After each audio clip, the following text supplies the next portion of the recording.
예, 우리 할렐루야 샬롬. 우리 저 뒤에 있는 예지부터 이렇게 학대를 해가지고 많이 피곤할 텐데도 이렇게들 달려와서 이렇게 앉아있어 너무 예뻐요. 자, 할렐루야 샬롬 인사합니다. 할렐루야 샬롬 샬롬 샬롬 샬롬 샬롬 샬롬 샬롬.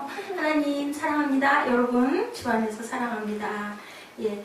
제가 썼는데도 글자가 잘 안 보이죠? Man blind from birth입니다. 날 때부터 요즘에는 뭐 소경, 맹인 이런 말 하면 안 돼요. 근데 그래도 뭐 시각장애인 이렇게 쓰면 참 내용 이상할 것 같죠? 나면서 더 소경된 자라는 그런 제목. 예수님께서는 진흙으로 눈에다 이겨서 침을 가지고 튀해서 발라가지고 어디 가서 실로암 못에 가서 보냄을 받았다라는 곳이라고 그러죠. 또 그런 얘기가 또 비슷한 얘기가 있죠. 그 귀에다가 이렇게 손가락을 이렇게 대고 해가지고 어떻게 해요? 말이 오느라고 그죠? 말을 잘 못하는 귀신 들린 자에게 뭐라 그랬어요? 에바다 열려라 했죠. 에바다 열려라 뭐예요? 열려라 에바다 해가지고 고쳐주시기도 하는 그러한 얘기. 지저분하게 침을 뱉어가지고 그래. 근데 그게 아니죠. 그게 약이죠. 그래서 옛날부터 엄마들이 어떻게 해요? 어디가 아픈데 빨간 약은 없고 애는 뭐가 쏘여서 아프다고 따갑다고 그러면 뭐해요? 엄마 침 해갖고 막 문질러주죠. 그래서 낫는다고. 이런 것처럼 예수님도 그 시대의 하나의 문화였었다. 그렇게들 이해를 하시면 됩니다. 고난 중에서는 세 가지의 고난이 있어요. 애매하게 받은 고난이 있고요. 지금 오늘 그 나면서 9장 1절부터 12절 내용에 있는 나면서부터 그냥 눈을 안 보이게 태어난 그런 아이. 또 잘못을 저질러서 진짜 벌받아서 생긴 그러한 고난. 맞아서 싸! 누구? 우리들 잘못했을 때 따끔하고 종아리 맞는 거. 아이들이 엄마한테 벌받는 거. 그럼 맞아서 싸! 잘못했으니까 벌받아야지. 또 하나. 선을 행하다가 오히려 고난을 받으신 누구? 예수님 같은 케이스. 이렇게 세 가지의 케이스가 있다. 근데 가장 억울한 건 뭐겠어요? 정말 아무 잘못도 안 했는데 나면서부터 이렇게 눈이 안 보이고. 영국의 어떤 교회 목사님의 그 간증 얘기를 들어보니까 엄마는 화가고 아빠는 석박학 그 박사를 받으신 아주 집안이 굉장히 그 지적인 그런 집안에 첫아이가 태어나서 아빠가 이제 그 아기를 보려고 되게 그 분만실에 아빠들도 대기하고 기다리고 같이 보기도 하죠. 요즘엔 또 어떤지 모르겠는데 전에는 함께 아파야 된다고 해서 아빠가 그걸 또 보고 또 남편을 보고 힘을 내기도 하고 남편을 붙들고 때로는 막 남편 옷을 막 다 그 찢을 정도로 너무 아파가지고 힘들어서 아빠 머리카락이 하나도 안 남을 정도로 그런 그 산모들도 있었다고 그래요. 어찌됐든 간에 그게 중요한 게 아니라 아기를 낳는데 아기가 팔이 없이 나왔어. 얼마나 기가 막혔는지 그 아버지 얘기예요. 정말 그 아기를 보는 순간 하늘이 내려앉는 것 같았다. 그래서 목사님에게 그것을 상담을 했던 너무 기가 막혀서 그래서 결국은 아기의 팔을 기부스를 만들어 붙여가지고 교회를 데리고 나와서 세례를 받는 그러한 그 눈물겨운 모습. 아기가 자라면서도 아무것도 손으로 받을 수가 없이 그런 아기. 그런데 예수님께서는 오늘 뭐라고 말씀하세요? 누구의 죄니까 제자들이 2절에서 물어보죠. 되게 그런 얘기하죠. 뭐 조상신이 조상부터 잘못해서 저주를 받아서 그런 일들이 일어났다라고 얘기들을 하는데 여기도 똑같이 본문 중에도 그렇게 얘기하죠. 2절에 뭐라 그래요? 우리 2절 읽어볼까요? 제자들이 물어 이르되 랍비여 이 사람이 맹인으로 난 것이 누구의 죄고 이름이니까? 자기니까? 그의 부모이니까? 본인이 죄를 져서예요? 아니면 부모 때부터 조상 3, 4대부터 잘못해가지고 그런 때로는 눈이 안 보이고 때로는 또 장애를 가지고 다리를 걷지를 못하고 이런 아기들, 또 때로는 말을 못하는 아기들. 여기서 물어보죠. 제자들이 누가 이렇게 해서 부모 죄예요? 아니면 본인 죄? 했더니 예수님이 기가 막힌 대답을 뭐라고 하셨어요? 3절에 이 사람이나 그 부모의 죄로 인한 것이 아니라 그에게서 하나님이 하시는 일을 나타내보자. 눈 안 보이는 게, 말 못하는 게 왜 하나님이 하시는 일을 나타내보자 일까? 근데 여러분들 하나님의 일을 나타낸다라고 하면 장애를 가지고 있는 사람이라도 뭘까요? 나는 지금 하나님의 증인이 되려고 내가 이렇게 있네. 그러면 슬퍼요. 나는 저주받았어. 뭐 나는 살 가치가 없어. 나는 살 아무런 그러한 자격이 없어. 나는 죄가 많아. 그렇게 되면 어떻게 돼? 살 용기가 없는데 나도 하나님의 증거를 나타내려고 내가 태어나서 이렇게 손도 없고 또 다리를 못 걷고 눈이 안 보이네 하면은 나도 하나님 일을 하네. 이런 마음을 가질 수 있겠죠. 예, 이렇게 예수께서는 그것을 위로하려고 하는 게 아니라 이 모든 것들은 다 하나님께서 하나님의 살아계심을 나타내려고 한다라는 그렇게 말씀을 하시죠. 요즘에도 보면 종종 도로 표지판 그런데 장애인들을 나타내는 그러한 그 표지가 있어요. 걸음을 못 걷는 분들도 특별히 그죠? 휠체어가 다닐 수 있는 그러한 이렇게 길도 만들어 놓고 교회에도 특별히 그런 분들만 탈 수 있는 승강기가 있는 교회도 있고 그렇습니다. 많이 좋아졌죠. 옛날부터는 사람들이 많이 보이는 성전미문의 그 시대에 예수님 그 당시에는 많은 거린들이 부고를 하는 사람들이 있었다. 먹을 것들이 많지 않았기 때문에 사회라 그래서 그런 사람들이 많았다. 본문에도 그러한 맹인의 이야기가 나와 있습니다. 예, 선택의 여지가 없이 날 때부터 너무너무 억울하게 내 죄는 아닌데 눈을 뜰 수가 없는 보이지를 않는 이 사람은 누구에게 내가 날 때부터 왜 맹인이었어요? 이런 거 얘기할 겨를이 없이 무엇이 급해요? 먹고 살 것이 급해. 배가 고파. 그래서 나 한 푼만 주세요. 나 눈을 못 봐요. 하고 앉아있는 이 사람의 얘기가 나와 있죠. 도대체 누구의 죄냐? 누가 얘기해요? 제자들이 물어봐요. 본인이 물어본 게 아니에요. 대개는 어떠한 일을 당하면 본인은 얘기를 안 하는데 어디에서? 주변에서들 얘기가 많죠. 이게 하나의 뭐랄까 정말 그 인간에 대한 물음이 동시에 허구성이다. 첫 번째 본인이 질문하는 것이 아니고 주변 사람들이. 예수님이 태어날 때도 동정녀 마리아가 임신한 사건을 가지고 어떻게 해요? 요셉은 가만히 있는데 오히려 주변에서 그런 일이 있을 수가 없어 라고 얘기를 하는 거죠. 요셉은 너무너무 착한 청년이었다라고 나오죠.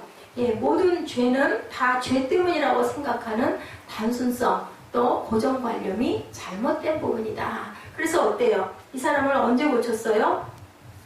안식일날 고쳤더니 그 눈을 뜬 것이 중요한 것도 눈을 떠서 다행인 것도 아니고 안식일날 일했다 해가지고 바리새인들이 예수를 잡으려고 하는 사건이 일어나는 것 그것도 또한 잘못된 그 자기의 고정관념 그거 아무 필요 없다는 거죠. 안식일날 고치면 어떻고 어떤 날 고치면 어떠냐 뭐가 중요하기 때문에 생명이 중요하다. 살리는 것이 중요하다는 것을 예수님께서 말씀하고 계신다. 모든 죄는 다 죄 때문이라고 생각하는 건 잘못이다. 목사님에게도 목사님 어디가 아프시니까 목사님 무슨 죄 지셨어요? 왜 아파요? 하고 묻는다라는 거죠. 그래서는 안 된다. 출애굽기 20장과 34절 민수기 14장에 보면 나와 있어요. 성경에도 부모의 죄가 자손 3, 4대까지 간다는 말씀이 있는데 부모가 죄를 져서일 경우도 있기는 있지만 꼭 그렇지만은 않다. 네, 우리 주변에 세상에서 악인이 너무 건강하게 잘 사는 경우가 있죠. 시편에도 있어요. 악인은 눈꺼풀이 피동거린다. 그렇게 잘 산다 그래요.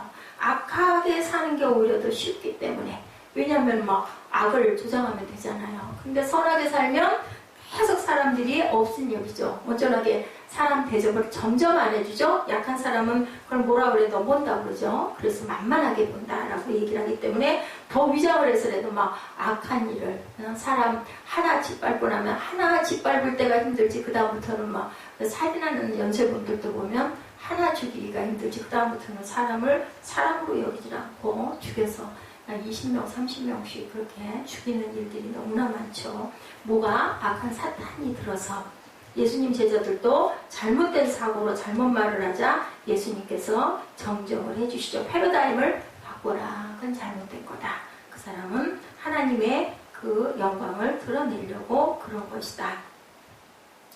우리가 행복하면 행복한 것, 불행하면 불행한 것, 또 뭐예요? 우리의 생각 자체가 힘들고 어려운 일, 성경적이지 않게 그냥 잘 먹고 잘 살면 행복한 거, 못 먹고 가난하면 불행한 거라고 생각을 하는데 예수님은 그렇게 생각하지 않는다. 승진은 행복이고 그리고 또 직장도 내가 원하는 직장을 못 들어가면 불행하고 입시에도 합격을 해서 학교에 원하는 학교에 잘 들어가면 행복한 인생이고 성공한 인생이고 그렇지 못하면 불행한 인생이고 이것은 좌절이 되는 그러한 일들은 사실은 하나님이 보시기에는 아무것도 아니다. 그게 중요한 게 아니다라는 거죠. 우리의 모든 고난은 하나님의 일을 표현하기 위해서 일어난 일들이다. 거저 그냥 우연히 일어나는 일은 아무 어디에도 없다. 진정한 행복은 어때요? 마음이 가난하고 애통한 것이 진정한 행복이다. 악인의 꾀에 들지 않고 오만한 자의 자리에 앉지 않은 게 복된 삶이다 라고 주님께서 말씀하시죠. 예수님이 우리 안에 계시면 병들고 실패해도 성공한 인생이다. 어떤 목사님 얘기를 제가 봤어요. 간암을 앓았던 목사님이 간암에서 건져지고 나서 간암에 걸린 카이스트 여러분들 아시죠? 연구원 박사원에 계신 분이 하버드에서 공부하고 PhD까지 다 하고 그 과기처로 돌아왔는데 그만 어느 병원에 그 누구의 연결을 받아서 얘기를 들어봤더니 간암 말기로 다 딱 돌아가게 생겼어. 귀한 인재 하나가 죽는 거예요. 40대 중반밖에 안 된 아주 기가 막힌 공부를 하고 온 사람이 이제 곧 죽게 돼서 숨이 넘어갈 지경이니까 아내가 그 어떤 권사님을 통해 가지고 이 목사님도 아니셨죠. 전도사님일 때 아마 그 간암에서 노연하고 나서 그런 그 신유의 은사가 계셨던 것 같아요. 청혼하니까 갔죠. 병실에 들어가가지고 아주 새카맣게 다 말라서 곧 죽게 생긴 남자분이 아주 사람의 형상이 아니거든요. 근데 그 모습을 보는 순간 이 전도사님이 자신을 보는 것 같은 그런 마음의 긍휼함이 일어났다고 합니다. 그래서 이렇게 얘기를 했대요. 나는 당신을 기도해 주러 왔는데 아주 절실한 불교 신자랍니다. 그런데 당신이 예수님을 믿지 않으면 내가 기도할 수가 없어. 내가 예수님에 대한 것을 당신에게 장황하게 설명할 시간이 없어. 어쩔 거요? 예수를 믿을 거요? 안 믿을 거요? 아주 단도직입적으로 물어봤대요. 예수를 믿는다 그래야 내가 당신의 그 간암을 위해서 내가 기도를 해줄 수가 있다. 그렇지 않다면 내가 기도를 아무리 해도 소용이 없다. 그랬더니 이분이 누워서 믿겠다고 힘없이 고개를 끄덕거리면서 눈물을 줄줄 흘리더라죠. 그래서 붙들고 기도를 하고는 걸어 나왔대요. 서울대학병원 뒷담을 끼고 성균관 대학 쪽을 향해서 걷는데 자신의 그 지난날 그 암으로 고생할 때 그 마음이 그때 그 상황이 그렇게 눈에 주마등처럼 지나가면서 너무 불쌍한 생각이 들어서 하나님께 기도했다 그래요. 눈 뜨고 걸으면서 기도한 거죠. 하나님, 이 사람 너무 안 믿지 않습니까? 이렇게 귀한 공부를 하고 나라에 헌신하려고 이렇게 왔는데 지금 내려가시면 하나님 손해 아닙니까? 이 사람 살려서 좀 쓰시죠. 하고 이렇게 기도를 했다고 합니다. 2달 만에 그 사람 퇴원했대요.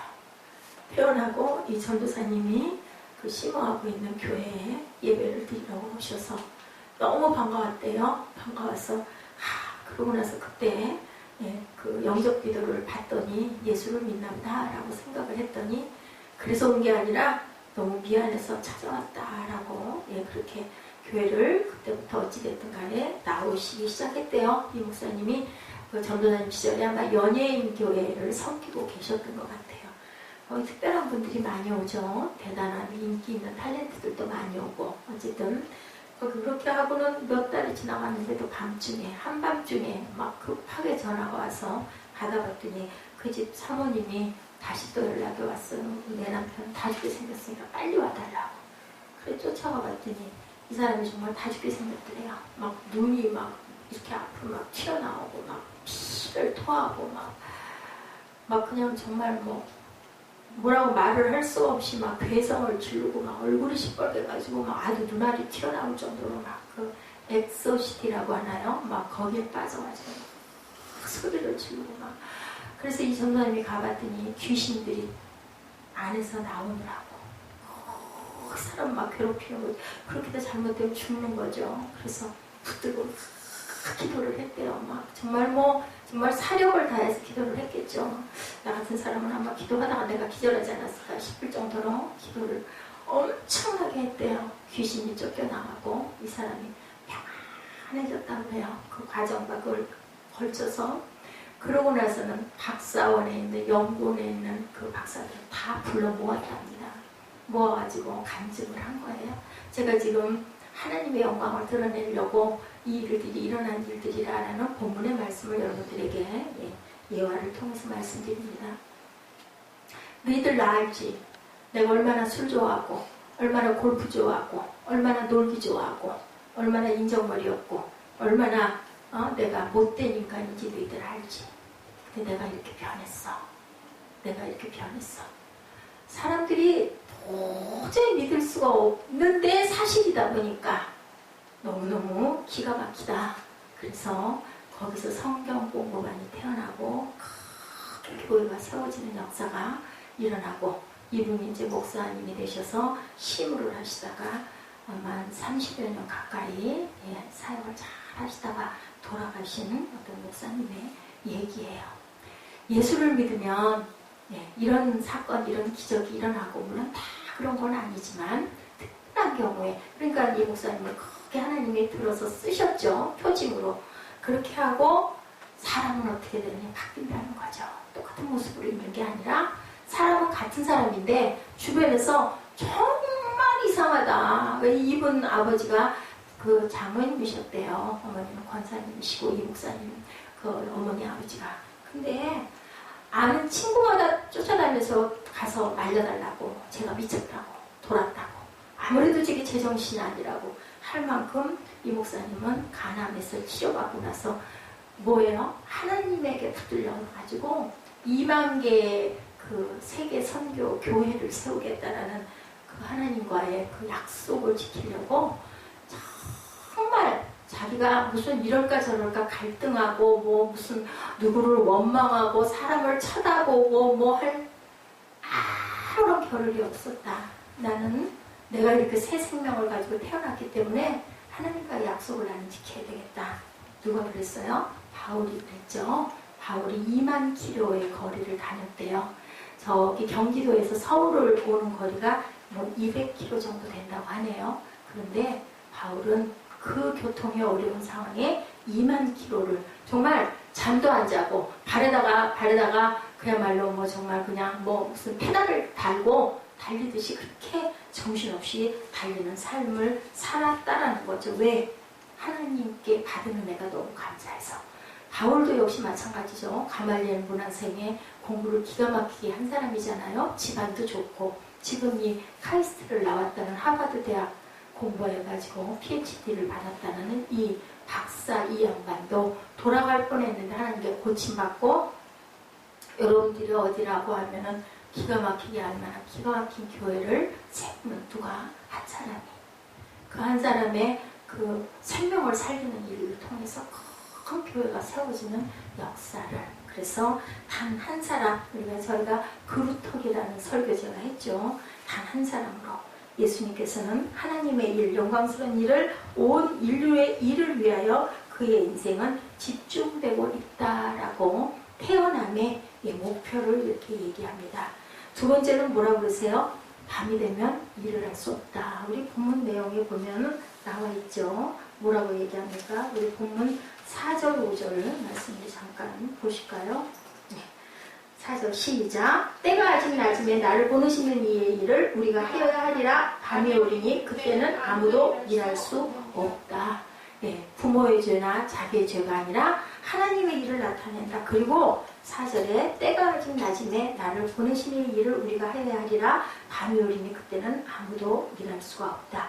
3절에서는 뭐라고 그러세요? 기준과 가치가 변해야 된다. 잠이며도 말을 못해도 걸음을 못 걸어도 이 모든 것은 죄로 인한 부분이 아니라 하나님의 일을 증거하려고 지금 제가 여러분에게 간증드린 것 같은 그런 일들이 나타나려고 그래서 그런 사람들이 꽤나 많죠. 송명희 시인 같은 경우도 그렇고 또 그 이지선 자매인가요? 그 자매를 통해서도 그렇고 물론 다 그렇지는 못합니다. 우리가 그 동물들도 그렇죠. 누가 새끼가 태어나면 다 잘 자라는 게 아니라 거기서 낙오되는 것들도 있는데 잘 자라면은 아주 용맹스러운 독수리도 되고 사자도 되고 강아지도 개도 고양이도 그런 것처럼 4절에서는 예수님 자신의 삶이 어떤 것인 거를 너희들 봐라.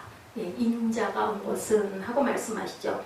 왜 나는 세상에 태어났을까? 이 목적을 알고 나면 전우좌우 둘러볼 필요도 없고 내가 살 것인가 죽을 것인가 나는 왜 이렇게 태어났을까 이런 생각을 할 필요가 없다. 좋은 직장 가려고 태어난 목적이 그저 정신없이 공부하죠. 부모님들은 당연히 공부시킬 수밖에 없죠. 그래서 인류대학을 가면 성공했다고 생각을 하는데 그거 떨어지면 실패했다고 생각을 하는데 하나님의 뜻은 그게 아니다. 그거 학교 잘 가려고 태어난 건 아니잖아요. 시집 잘 가려고 태어난 건 아니잖아요. 그죠? 그게 상관이 아니라는 거죠.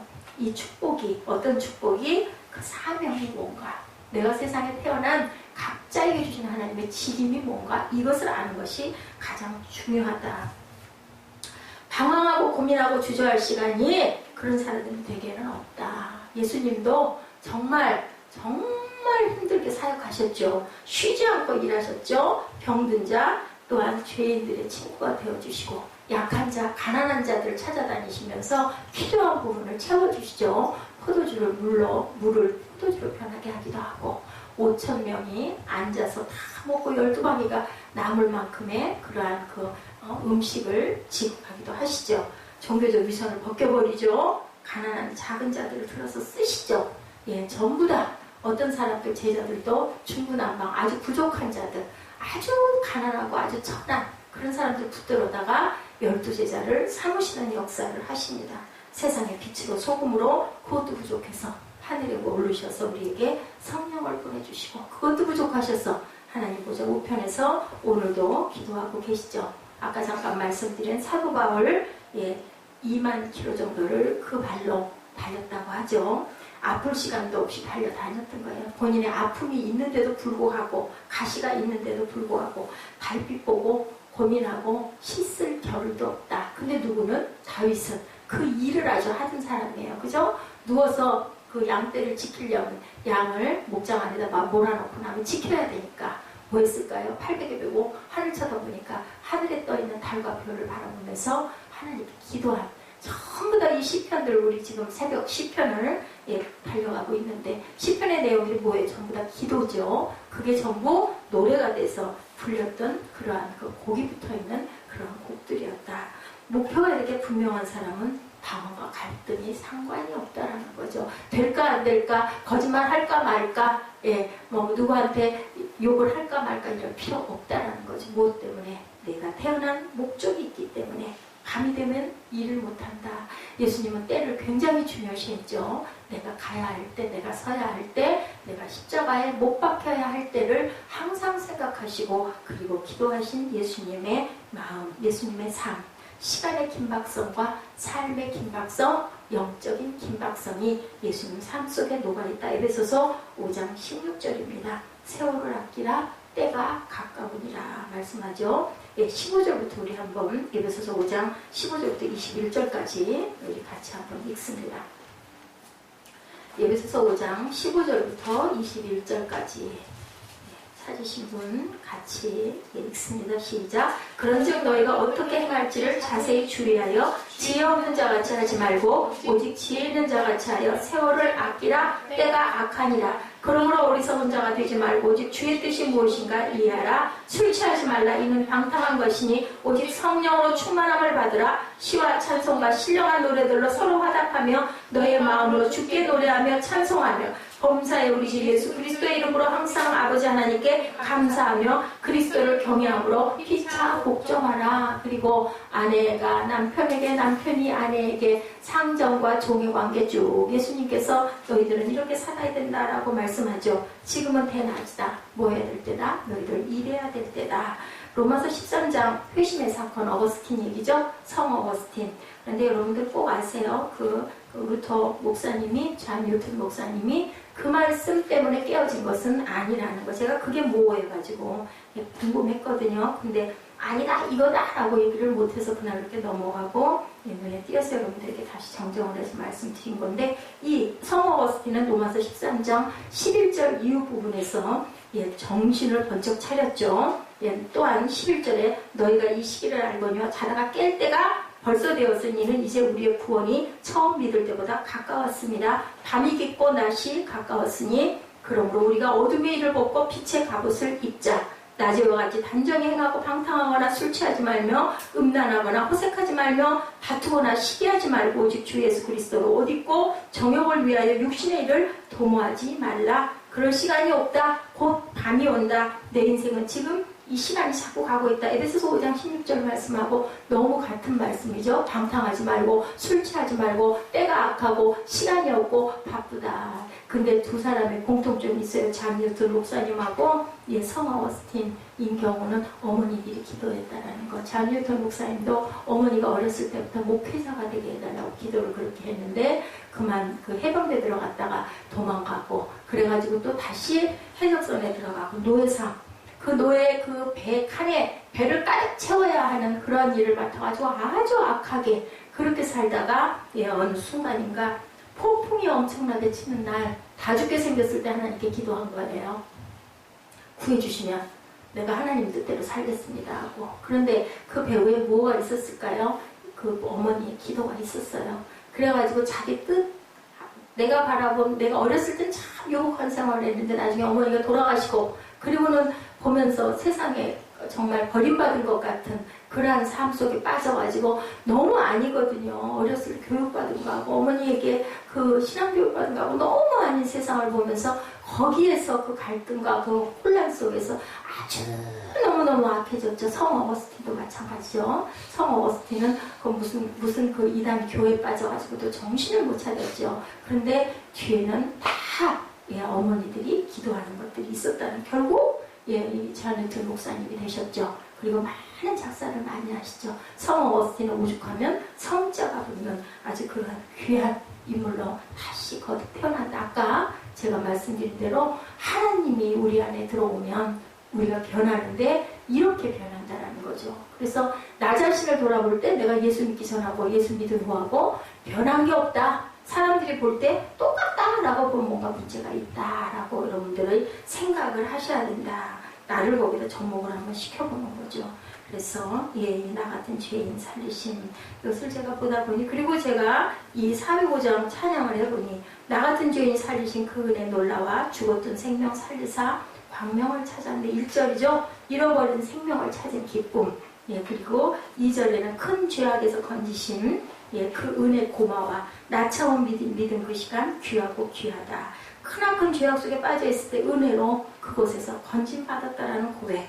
그리고 3절에는 내가 돌아가야 할 본향을 노래하죠. 이제껏 내가 산 것도 주님의 은혜라 또 나를 장차 본향에 인도해 주시리. 4절 영원한 은혜로 천국 본향에서 주와 함께 살게 되는 것을 찬송함으로 끝이 나죠. 거기서 우리 영혼이 주님의 은혜로 해처럼 밝게 살면서 주 찬양하리라. 이것이 에베소서 2장 5절에 근거한 그런 말씀으로 지어졌고 맺은 그래서 아까 우리가 함께 읽은 것처럼 역대상 17장 16절 후반으로 누가 다윗이 하나님께 감사 기도하는 내용을 가지고 가사를 작시를 했다는 것을 여러분들이 온전히 바로 아시기 바랍니다. 나단 선지자가 다윗이 야훼 궤를 모실 성전을 세우자고 할 때 하나님께 받은 부분의 답을 알려주니까 바로 무릎 꿇죠. 왜냐하면 내가 짓고 싶습니다 했더니 네 대에는 못 지어. 네 아들이 있을 거고 아들에게 내가 축복을 할 것이다 라고 얘기하죠. 여러분들 실탈의 방직공장 가면요 엄청나게 많은 실들이 막 소리가 나면서 돌아가요. 눈에 보이지도 않을 만큼 빠르게 돌아가는데 어느 순간 딱 서요. 뭐가 나가면 기계가 전기가 나가면 끝이 있다라는 거죠. 실타래가 절대로 끝나지 않을 것 같은 그 실타래가 우리가 언제 어느 순간 우리 본향에 돌아갈지 모른다. 지금 대낮이다. 충만해라인 거예요. 성령의 충만함을 받아라. 그래서 내가 행할 모든 것들을 너희들에게 준 것들을 나타내라. 불필요한 것 때문에 고민하지 말아라. 하지 못할 사람은 아예 생각도 하지 말아라. 되지 않을 일을 미리 걱정하고 이럴까 저럴까 하지 말아라. 그런 얘기가 있죠. 기도를 열심히 하는 건 그 기도를 이루어질 일이기 때문에 열심히 한다. 기도를 하다가 안 되는 건 아니기 때문에 아니다라고 깨달아 알라는 거죠. 쓸데없는 것에 시간을 낭비하지 말라. 마가복음 7장 33절이죠. 사람들이 귀먹고 말 덧없는 자를 데리고 예수께 나와 안수하여 주시기를 간구하거늘 예수께서 그 사람을 따로 데리고 무리를 떠나사 손가락을 그의 양귀에 넣고 침을 뱉어 그의 혀에 손을 대시며 하늘을 우러러 탄식하시며 그에게 이르시되 에바다 하시니 이는 열리라는 뜻이다. 그의 귀가 열리고 혀를 맺힌 것이 풀려 말이 분명하여졌더라. 네, 이렇게 실로암 못에 가서 오늘도 너 가서 씻어 그러면 눈을 뜰 수 있을 거야 라고 본문에 얘기하고 있습니다. 8절부터 11절까지 우리 읽습니다.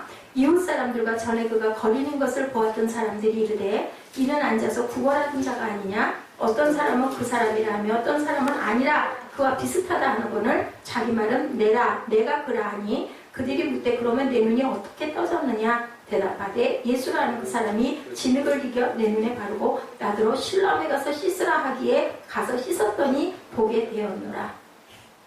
눈 떴죠? 그 사람 맞죠? 그죠? 근데 바리새인들은 나중에 그 뒤에 보면은 그 얘기를 듣고도 못 믿겠다고 누구 불러오라 그래요? 네 부모 데려와라 라고 얘기를 해요.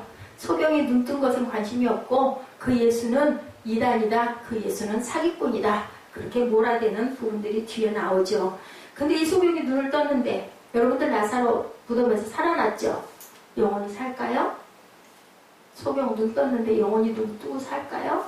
중요한 거 뭐예요? 현상이 중요한 게 아니라 눈을 뜬 그 속에 누가 예수님이 오셨다라는 게 중요하다. 우리는 한 번은 꼭 죽는다. 그렇기 때문에 우리 영원한 생명의 그 마음을 가져라. 지금 내가 맛있는 거 먹는 게 중요한 게 아니다. 내가 하나님의 영광을 우리 삶에 어떻게 나타낼까? 그게 아주 중차대한 문제다. 아멘?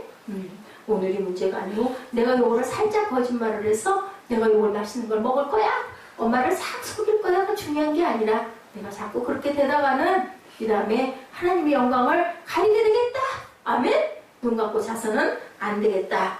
우리는 눈만 뜨면 기적이라고 그러죠. 눈 뜨는 현상이 기적이죠, 뭐. 그죠? 눈만 뜨면 기적이 근데 예수님은 아니라고 말씀을 하신다는 거예요. 중요한 건 뭐예요? 영혼의 눈을 떠야 된다. 영혼의 눈 뜬 자 10명 중에 9명은 그냥 가고 1명 돌아와서 예수께 인사하죠. 감사합니다. 9은 어디 갔느냐? 그게 누구예요? 바로 우리들이다. 여러분들 영혼의 눈 뜨셨습니까? 아멘. 눈을 절대로 감지 마시기 바랍니다. 지금은 언제이기 때문에 낮이니까. 밤이 곧 올 거다. 잠은 언제 자라? 밤에 자라. 근데 지금 밤이네? 그지? 사무엘은 잘 수가 있는 거네. 이 사람이 소경된 것은 그 사람 죄나 부모 때문이 아니고 하나님이 계획하셔서 그 일을 통해서 이루실 목적이 있다는 것. 네, 이렇게 귀하고 우리가 항상 떠날 땐 떳떳이 그 자리에 있을 때는 내가 열심히 떠날 때는 떳떳하게 떠날 줄 아는 직장에서도 가정에서도 또는 어느 그룹에서도 학교에서도 그런 당당한 하나님의 귀한 자녀들 되시기를 아주 소중한 되시기를 하나님의 영광을 드러내는 그러한 사람들 되시기를 주님의 이름으로 축복합니다. 그랬을 때 여러분의 실패도 실수도 하나님께서는 영광으로 받으신다는 것을 절대 잊지 마시고 우리가 100점짜리만 하나님이 받으시는 게 아니라 내가 있어야 할 곳에 최선을 다하는 자세를 하나님께서는 원하신다. 하나님의 축복이 여러분들과 저와 여러분들에게 함께 하시기를 주님의 이름으로 축복합니다. 당신은 뭐하기 위해서 태어난 사람? 사랑받기 위해 태어난 사람. 저는 이 찬양으로 오늘 예배를 마칠까 합니다. 당신은 사랑받기 위해 태어나서 우리는 모두 다 손이 없든 발이 없든 눈이 없든 목소리가 안 나오든 모두 다 사랑받기 위해서 하나님의 영광을 위해서 태어난 사람들이라는 거 잊지 마시기 바랍니다. 우리 찬양하십니다.